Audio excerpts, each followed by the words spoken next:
Hello children, welcome to us education. आज हम करेंगे सीबीएसई की 10वीं क्लास की हिंदी की किताब स्पर्श के गद्य खंड से लिया गया पहला चैप्टर बड़े भाई साहब।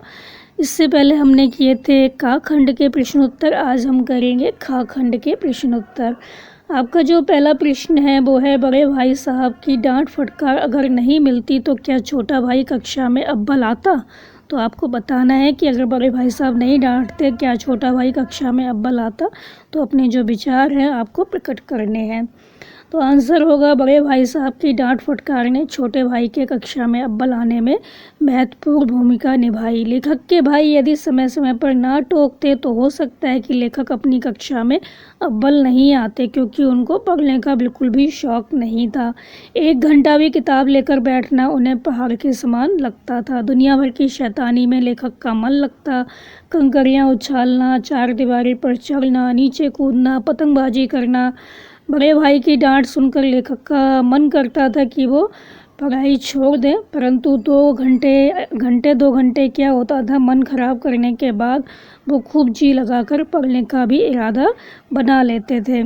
यही वजह है कि जरा सा पढ़ने के बाद भी जो लेखक होते हैं कक्षा में अव्वल आते हैं। लेकिन इस सफलता का श्रेय निश्चित रूप से बड़े भाई को ही जाता है, क्योंकि वो अगर अंकुश नहीं लगाते उनके ऊपर तो वो कक्षा में प्रथम नहीं आते, कक्षा में अव्वल नहीं आते। तो जो बड़ों का अनुशासन होता है वो सफलता में साधक होता है, सहायक होता है, बाधक नहीं होता। तो यहाँ पे यही बताया गया है कि जो बड़े भाई साहब थे वो हमेशा उसको डांटते थे पढ़ने के लिए, क्योंकि जो छोटा भाई था उसका मन पढ़ने में बिल्कुल नहीं लगता था, हमेशा वो खेलता रहता था। तो जो बड़े भाई थे जब उसको डांटते थे तो उसका मन करता था कि वो पढ़ना लिखना छोड़ दे, लेकिन उसको समझ में आ जाती थी कुछ देर बाद कि जो बड़े भाई हैं वो क्यों डांट रहे हैं, उसकी भलाई के लिए ही डांट रहे हैं। तो वो क्या करता था, खूब जी लगाकर पढ़ता था।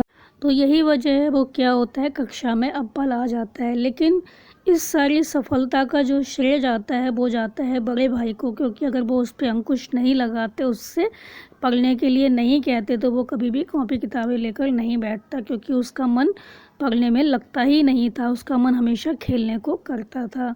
तो जो बड़ों का अनुशासन होता है वो सफलता में सहायक होता है, बाधक नहीं होता। आपका जो अगला प्रश्न है वो है, इस पाठ में लेखक ने समूची शिक्षा के किन तौर तरीकों पर व्यंग किया है, क्या आप उनके विचार से सहमत हैं। तो बड़े भाई साहब पाठ में लेखक ने समूची शिक्षा प्रणाली पर करारा व्यंग किया है। तो लेखक ने शिक्षा व्यवस्था में इतिहास की जो घटनाएं हैं, ज्योमेट्री के नियम और उनकी विधियाँ, और जरा जरा सी बात पर कई कई प्रश्न वाले निबंध लिखना, और जो बच्चों में रटन शक्ति है उसको बढ़ाने पर जो जोर दिया जाता है उसको गलत ठहराया है। तो लेखक ने परीक्षा प्रणाली पर भी प्रश्न चिन्ह लगाया है कि जो ये व्यवस्था है परीक्षा लेने की, वो बालकों की बुद्धि और कौशल को ठीक प्रकार से नहीं आंक पाती है। तो इस शिक्षा प्रणाली में क्या है, जीवन के अनुभव से जुड़ी जो भविष्य में काम आने वाली जो व्यवहारिक शिक्षा है उसकी जानकारी नहीं दी जाती है। तो पढ़ाई लिखाई का जो सही मूल्यांकन होना चाहिए वो नहीं हो पाता। बच्चे जो किताबें हैं उनको रट लेते हैं, परीक्षा में लिखे आते हैं और उनके नंबर आ जाते हैं तो उनको तेज मान लिया जाता है। तो केवल उत्तर पुस्तिकाओं के आधार पर ही जो विद्यार्थी हैं उनका क्या होता है, उनकी योग्यता का निर्धारण होता है। तो इस पाठ में लेखक का पुस्तक के ज्ञान के स्थान पर क्या कहा गया है, व्यवहारिक ज्ञान देने पर अधिक बल दिया गया है, जो कि पूरी तरह से बिल्कुल ठीक है, उचित है। तो आजकल के जो बच्चे हैं उनके ऊपर क्या होता है, पढ़ाई का इतना अधिक बोझ होता है। अगर बच्चा स्कूल से आया है उसके बाद वो वापस आकर भी 9-10 घंटे नहीं पढ़ता तो वो परीक्षा में पास नहीं हो पाता। और खेल कूद के लिए तो आजकल बच्चों के पास टाइम ही नहीं है, जबकि जो खेल कूद होते हैं वो जीवन में अनुशासन है, सद्भावना है, आपसी मेल जोल है, इन सबको बढ़ाने में मदद करते हैं। यही समूची शिक्षा का आधार है। तो मेरे विचार में प्रत्येक विषय के ज्ञान के लिए विस्तृत जो जानकारी है वो आवश्यक है। हमें जो भी हम ज्ञान प्राप्त कर रहे हैं, जो भी हम पुस्तक पढ़ रहे हैं, उसको हमें व्यवहार में भी लाना चाहिए, और इसको जांचने के लिए परीक्षा भी आवश्यक है। पर किताबी ज्ञान के साथ साथ बच्चों को व्यवहारिक ज्ञान भी देना चाहिए। अगला प्रश्न है कि बड़े भाई साहब के अनुसार जीवन की समझ कैसे आती है। तो बड़े भाई साहब का मानना है कि जीवन की समझ जो है वो पुस्तकें पढ़ने से नहीं आती, और जो ये समझ है वो संसार में जीवन जीने से आती। खाली पुस्तकें पढ़ने से ही जीवन में क्या होता है, हमें जीने की समझ नहीं आती है। तो व्यवहारिक ज्ञान व अनुभव से हमें जीने की समझ आती है। तो पुस्तकीय ज्ञान जो है तभी सफल माना जाता है जब उसका व्यवहार में प्रयोग किया जाए।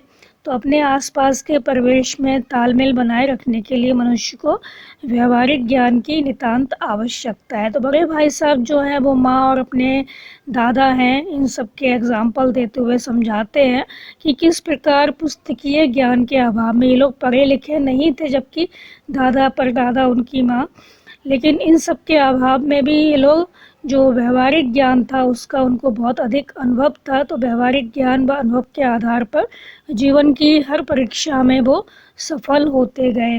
तो ऐसी हजारों बातें प्रतिदिन के जीवन में आती हैं जिनका ज्ञान और समझ उन जो पढ़े लिखे लोग हैं उनसे उनको अधिक होती है। मतलब जो बिना पढ़े लिखे वो लोग हैं उनको व्यवहारिक ज्ञान इतना अधिक होता है कि जीवन में अगर कोई समस्या आती है तो वो जल्दी से हल कर लेते हैं, जो कि पढ़े लिखे लोग भी नहीं कर पाते।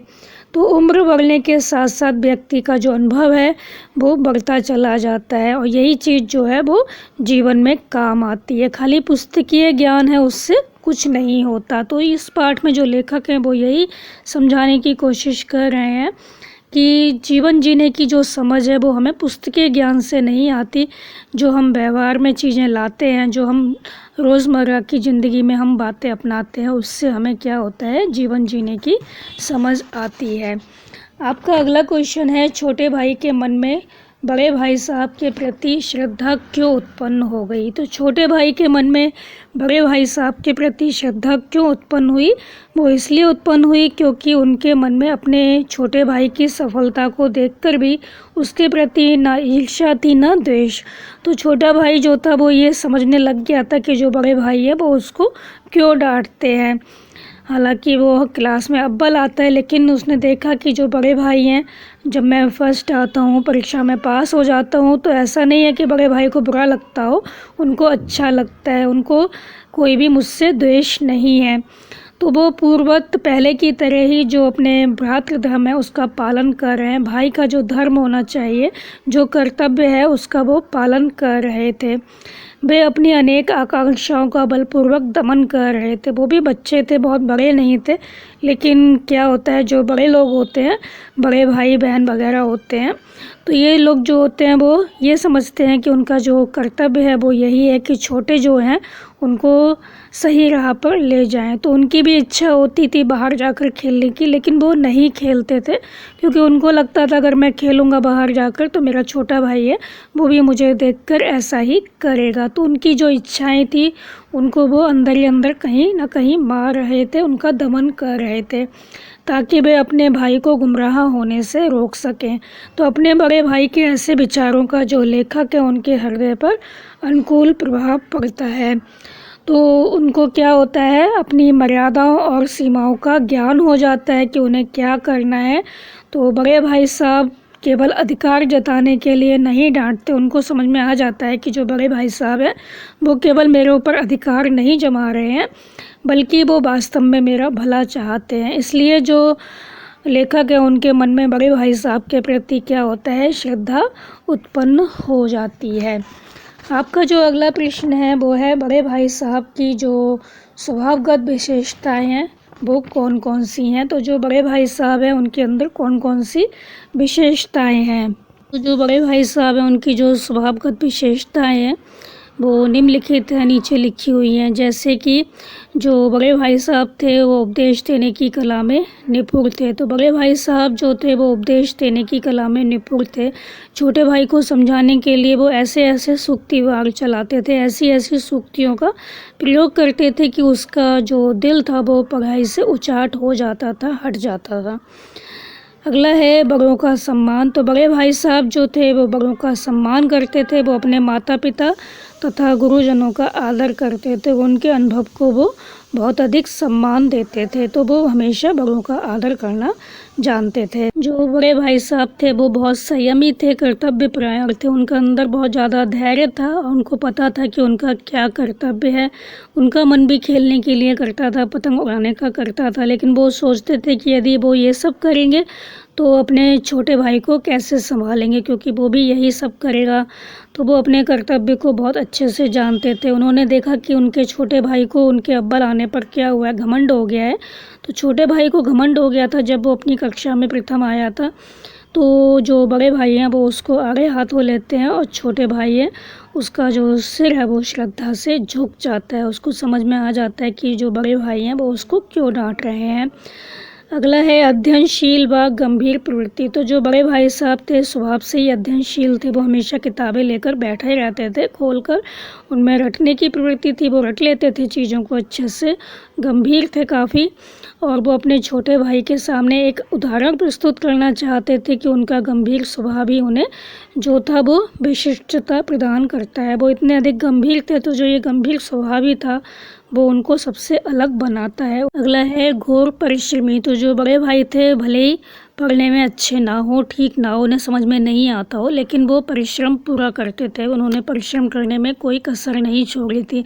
हालांकि वो एक ही क्लास में 2-3 बार फेल हुए थे, लेकिन फिर भी वो लगन से पढ़ते रहते थे, दिन रात पढ़ते थे। तो उनकी तपस्या जो थी बड़े बड़े तपस्वियों को भी मात करती है। वो इतना अधिक परिश्रम करते थे, कोई तपस्वी भी क्या करेगा। अगला है वाक्पटु। तो जो बड़े भाई थे उनमें बोलने की बहुत अधिक क्षमता थी, बहुत अच्छे से बोलते थे, बोलने में बहुत अधिक निपुण थे।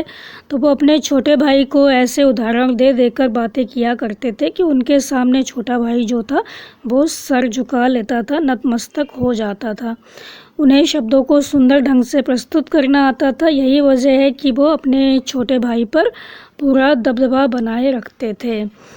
अगला आपका क्वेश्चन है कि बड़े भाई साहब ने ज़िंदगी के अनुभव और किताबी ज्ञान में से किसे और क्यों महत्वपूर्ण माना।